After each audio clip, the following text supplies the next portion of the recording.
Cette semaine, dans le Weekly Tech, on va aborder 4 sujets brûlants. D'abord, je vais vous parler des premiers tests fous sur le nouveau mode vocal avancé de ChatGPT. Ensuite, on va rester dans l'IA avec Loïc qui va vous parler de l'arrivée d'un ChatGPT français. Puis je vais enchaîner en parlant d'une nouvelle fonctionnalité révolutionnaire sur YouTube.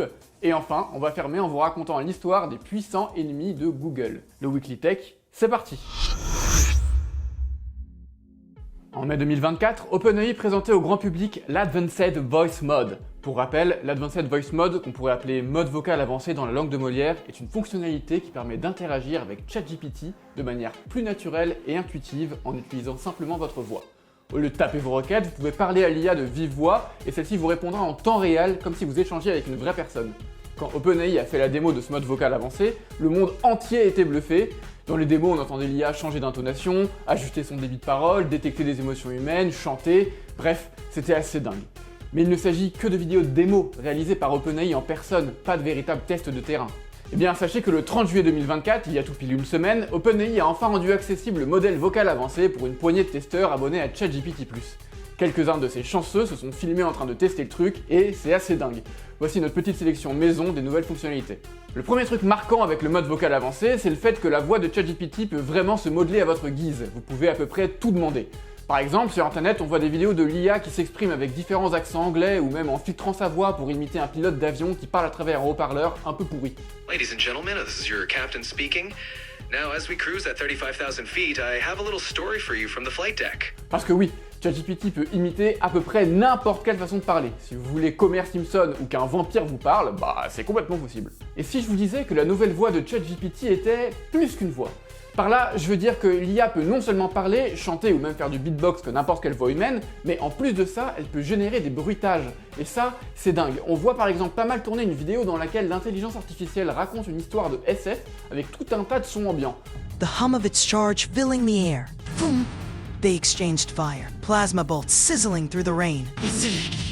Ok, mais alors tout ça, ça sert à quoi? Parce que je vous vois venir, je sais bien que beaucoup de personnes pensent que cette feature est un gadget avec lequel on fera joujou 3 jours avant de l'oublier. Eh bien, moi je pense pas. Pourquoi? Parce que certaines applications me semblent hyper pratiques au quotidien. Par exemple, l'IA peut être utilisée pour apprendre ou traduire une langue de façon révolutionnaire. Si pour votre boulot vous devez échanger avec un client chinois, eh bah il suffira d'un téléphone posé entre vous pour que vous ayez un interprète de premier ordre. Un peu plus geek, j'ai vu passer la vidéo d'une personne qui utilise l'IA pour traduire son jeu Pokémon japonais pendant qu'elle joue.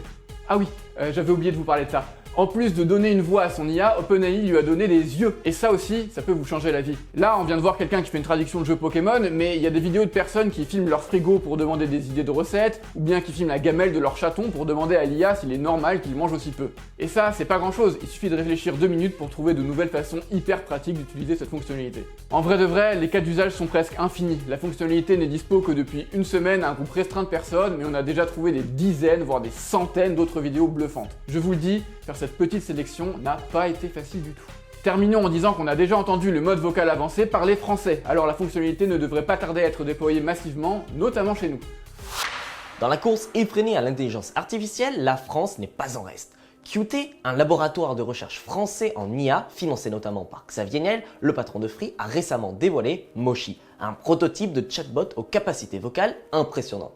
Mais Moshi, c'est quoi? Il s'agit d'un modèle d'IA multimodal capable de communiquer oralement de manière fluide et naturelle tout en restant à l'écoute de son interlocuteur. Son grand atout est qu'il peut fonctionner en local, sans connexion internet et est disponible en open source, favorisant ainsi la recherche et le développement de l'écosystème IA français. Ce qui distingue Moshi, c'est sa capacité à générer un flot de pensée, tout en parlant et en écoutant simultanément. Une prouesse technologique qui le rapproche d'une véritable conversation humaine. Dans les colonnes de 01net, Patrick Pérez, CEO de Qt, explique que Moshi est un exploit qui a nécessité 6 mois de travail acharné d'une équipe de 8 personnes hautement qualifiées.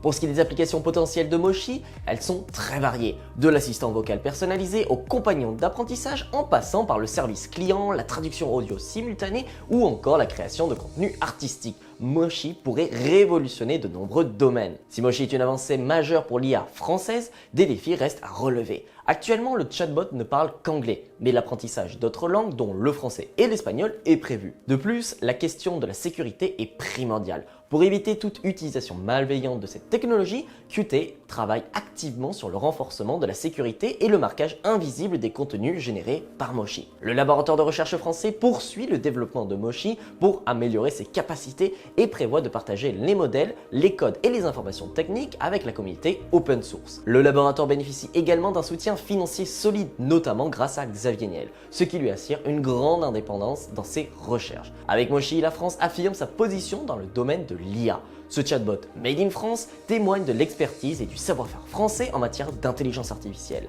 un atout indéniable pour notre indépendance technologique. L'avenir de Moshi ne fait que commencer et nul doute qu'il sera très important de suivre son évolution au fil des mois à venir. La seule bonne chose qu'Elon Musk a apportée à Twitter arrive sur YouTube. Depuis qu'Elon Musk a racheté le réseau social en avril 2022, Twitter a beaucoup changé. D'ailleurs, même le nom a changé, on dit X maintenant. Entre autres choses, le milliardaire a mis en place un système d'abonnement qui offre pas mal d'avantages aux personnes qui sortent la carte bleue, mais il a aussi allégé la modération et modifié l'algorithme de recommandation. Et le moins qu'on puisse dire, c'est que ces changements ne font pas l'unanimité du tout. Alors oui, j'ai été un peu provoque dans la phrase d'accroche en disant qu'Elon Musk n'avait apporté qu'une seule bonne chose à X. Mais bon, même si la valeur d'un changement est une notion assez subjective, force est de constater qu'une large partie des tweetos détestent à peu près tous les ajouts du patron de Tesla. Tous, sauf un. La seule feature récente que presque tout le monde adore sur X, c'est les notes de la communauté. Pour rappel, cette fonctionnalité permet aux utilisateurs d'ajouter des annotations à un tweet qu'ils jugent trompeur ou manquant de contexte. Ces notes, toujours vérifiées par un grand nombre d'autres utilisateurs, offrent un moyen collaboratif de lutte contre la désinformation. C'est plutôt cool, non? En tout cas, chez Google, les patrons de YouTube semblent trouver ça cool, puisque les notes de la communauté sont en train d'être testées sur la plateforme. Il faut dire que depuis la pandémie, YouTube est de plus en plus pointé du doigt en tant qu'outil de désinformation de masse. Et puisque Google n'a pas les moyens de contrôler toutes les vidéos potentiellement trompeuses, et bah la multinationale compte sur vous et vos annotations. Cette nouvelle fonctionnalité majeure de YouTube est déjà en test depuis le mois de juin 2024. En ce début de mois d'août, nous venons d'entrer dans une nouvelle phase de test à plus grande échelle pour les utilisateurs américains. Il s'agit d'un indice fort qui laisse assez peu de place au doute.